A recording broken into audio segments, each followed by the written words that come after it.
Sabe aquela sensação que eu acho que todo mundo aqui já sentiu? Você toca na tela de um aplicativo esperando que algo aconteça e nada. Ou, o que é ainda pior, rola aquela pausinha, sabe? Aquele atraso mínimo, mas que quebra toda a experiência. Esse é o famoso lag. Ele faz a interface parecer, sei lá, desajeitada, pesada, parece que não está conectada com os nossos dedos. E olha, essa sensação vai além de um simples incômodo, viu? É como se o aplicativo quebrasse uma promessa básica com a gente. A gente toca, a gente espera uma resposta imediata. Simples assim. Então, hoje a gente vai fazer exatamente isso, investigar esse problema a fundo. Mas ó, com uma pegada meio de detetive, tá? O crime, a latência. A cena do crime, aplicativos Android feitos em Delphi usando o framework FireMonkey. E a nossa missão aqui é seguir o rastro desses milissegundos que somem no meio do caminho, entender por que isso acontece e, o mais importante, montar um arsenal de soluções para acabar com esse problema de uma vez por todas. E aqui está o nosso plano de ataque, a nossa investigação. Primeiro, a gente define o que é esse crime do lag. Depois, vamos dissecar a jornada de um simples toque na tela, passo a passo. Aí a gente vai identificar o suspeito número 1. Com o suspeito na mira, a gente apresenta as armas para combater o problema, analisa as provas, com números e tudo, e no final a gente ainda dá uma espiada no que vem pela frente nessa história. Beleza, então, vamos começar a investigação. A primeira pergunta é a mais óbvia, né? Por que um simples toque na tela não é instantâneo?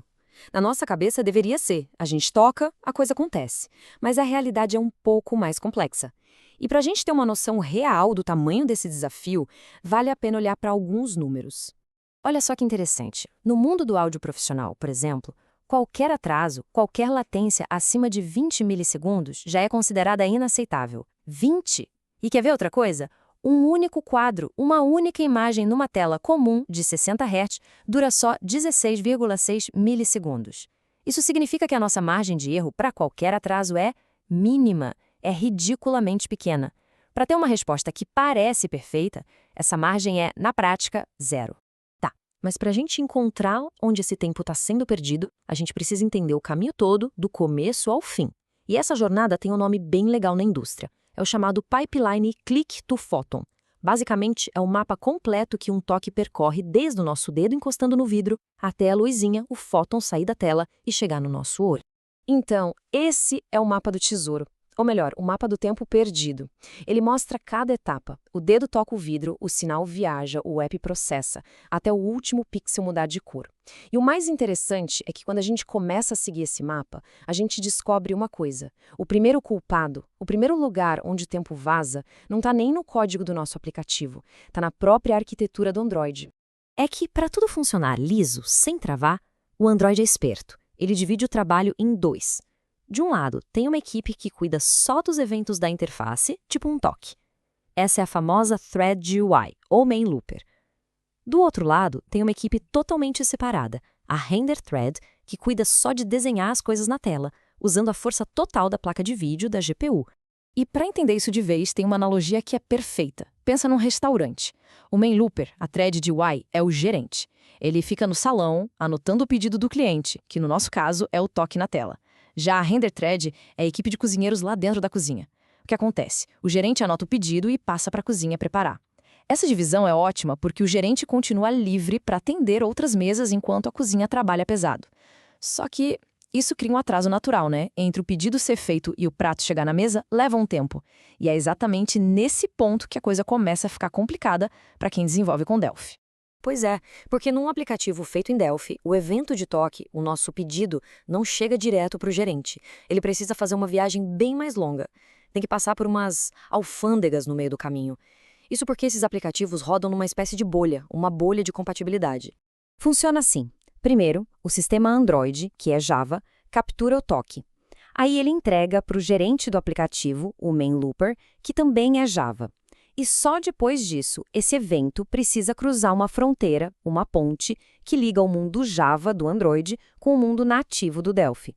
O nome dessa ponte é JNI, ou Java Native Interface. E o problema, pessoal, é que essa ponte é como um pedágio com uma cancela só no meio de uma estrada de 10 pistas. É um gargalo enorme. Então, não tem nem o que discutir. Esse é o nosso suspeito número 1.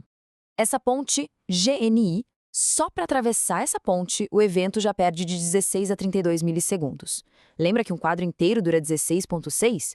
Pois é, só aí a gente já perdeu talvez 2 quadros inteiros de animação. É muita coisa. E o sintoma disso todo mundo que já desenhou na tela de um app lento conhece bem. O pessoal chama isso de input rancio, ou entrada obsoleta. É aquela sensação pavorosa de quando você está desenhando uma linha na tela e a linha fica visivelmente atrasada em relação à ponta do seu dedo. Sabe? Parece que ela está com preguiça de te seguir. Essa, meus amigos, é a prova cabal do crime. O que você está vendo na tela já está no passado, já está 1 ou 2 frames atrasado em relação ao que seu dedo está fazendo de verdade. Ok, diagnóstico fechado. O culpado principal foi encontrado. Agora a pergunta é, como a gente resolve isso? O instinto de qualquer dev é otimizar o código, certo? E o erro mais clássico é justamente aquele que a gente falou, sobrecarregar o gerente do restaurante. Mas a boa notícia é que existe um arsenal completo de soluções e a gente vai passar por elas nível a nível. O nível 1 é o básico, é a higiene do código. O erro mais comum é fazer coisas pesadas, tipo uma consulta no banco de dados, bem na hora que a pessoa toca na tela. Isso trava o nosso gerente, o main looper. A solução? Usar código assíncrono. No Delphi tem uma ferramenta para isso, tthread.forcequeue. O que ela faz? Ela basicamente agenda aquela tarefa pesada para o próximo momento livre, deixando a interface solta para registrar o toque na hora. É exatamente como dizer para o gerente, olha, anota o pedido aqui rapidinho e depois, quando você tiver um tempo, você manda para a cozinha preparar. Agora, nível 2, é hora de botar um motor de Fórmula 1 para desenhar as coisas na tela. E esse motor se chama Skia. Por muito tempo, o motor gráfico do FireMonkey era, digamos, mais modesto. Ativar o Skia, que hoje em dia já é o padrão, felizmente, significa usar o mesmo motor gráfico que o Google usa no Chrome e no próprio Android.